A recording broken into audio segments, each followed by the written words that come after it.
flood-like chi for me. The idea of qi. No, the flood-like chi, the Harajuku Flood-like chi. Well, I thought that's the easy part. Have you done any qigong exercise? A little bit. Or have you done tai chi? So you're tapping all the energy from the world in order to shape your own body, right? Thank you. No, we're fine.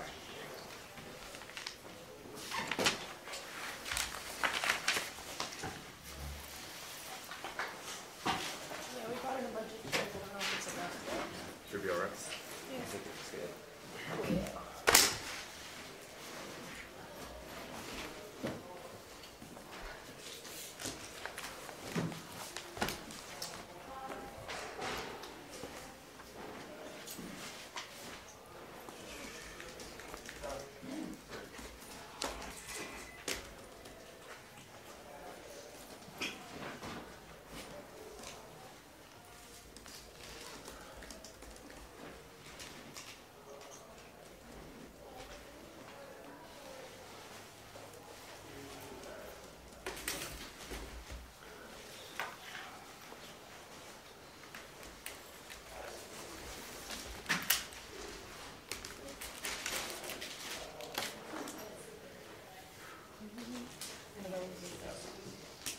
I just found out I got summer program I want to go to. Good for you. So I just need to hope I get a rock color dress so I can go. I hope so. I hope too. Thank you. Nope. So those are the random trees I might cry a little. Oh, thanks. Thank you.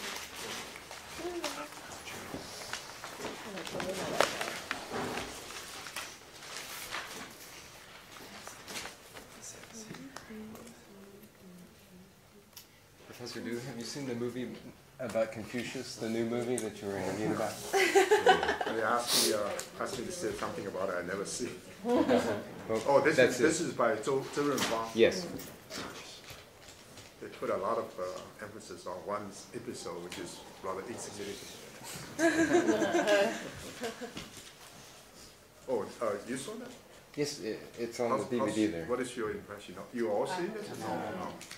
Maybe you should. I told them to all watch it, but I tried to find it. No, on this YouTube. is in China. This is now shown on the commercial TV. Commercial theaters. Yeah. Oh, this is for me? Yes. Oh, thanks a lot. Sure. So I have a chance to. You can see it on TV, right? On yes. The computer. Yeah. Computer or TV is fine. Okay. Oh. Wonderful. I tried to discuss a very important area of the great learning and the doctrine of learning that I failed to do it. So I need to begin with a little bit of discussion on the question of heaven in the great learning and especially centrality and commonality. Then we move on to Mencius. I mentioned a few times that there are 4 dimensions in Confucian humanism. I would like to characterize it as a kind of spiritual humanism. There are 4 dimensions. All 4 of them ought to be seriously considered as an integral part of this whole project. If you fail to pay attention to any one of them, your understanding of Confucian humanism will be either partial or significantly impoverished. One is the whole question about the self. And you need to ask the question as a personal question rather than the self as an object of study. This is one area. The other one, the second one, is the idea of community. A community from the most immediate community of the family or to the global community or even beyond. The third one is nature. But don't confuse nature with heaven. The fourth one is heaven. In classical Chinese thought, the Trinity is understood as heaven, human, and earth. Heaven, human, and earth. The human mediates between heaven and earth. So the position of the human is very important. So these 4 dimensions, no matter how you discuss it, if someone never been exposed to Confucianism, if someone asks you for a very brief description, you can begin with arguing or presenting that these 4 areas will have to be taken into consideration. It's a very general framework, but it helps. Because in very important theories of either human nature or right now political theories, the focus is really on 2 dimensions, individual and society. And more recently, people become concerned about nature. And when they become concerned about nature, they actually relegated the whole question of heaven or God to the background. Some people consider the 2 are identical. In the Taoist tradition, people say heaven and nature are identical. But in the Confucian tradition, I want you to be aware of these 4 dimensions, and they are distinguishable. In other words, each one of them can be discussed independently, but they're integrated. And if you discuss one without reference to the other, your understanding is either limited or partial. Now, we talked a lot about the question of self-cultivation, but in the book on the centrality and commonality, another important issue is the question of heaven. How can we understand heaven in the Confucian tradition? Now, heaven is the functional equivalent of the word God in the monotheistic tradition. But there's one critical difference. When you talk about God in the Judeo-Christian and Islamic sense, God is all over the place, so it's omnipresent. It knows everything, so omniscient. Another very, very important feature which presents a lot of serious problems for theologians is omnipotence.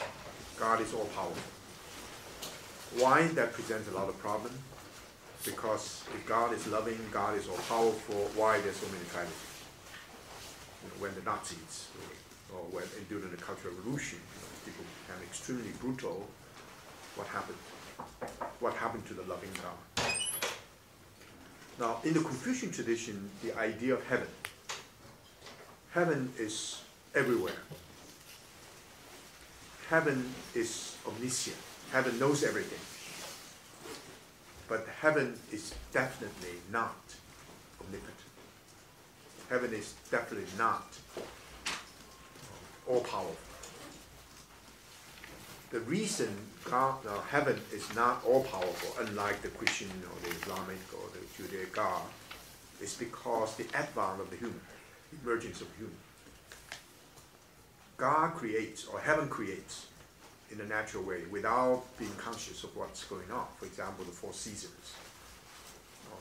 Even if we use evolutionary perspective, the emergence of plants, trees, animals, all these kind of flourishing of the natural order. That's heaven's creativity. When humans come into being, now the question is how did human come into being? Through an evolutionary process or through a creationist process? These questions were not central to Confucian thinking. Confucian thinking is that human beings are here. So we have to understand ourselves as part of the human species. When human beings emerge, then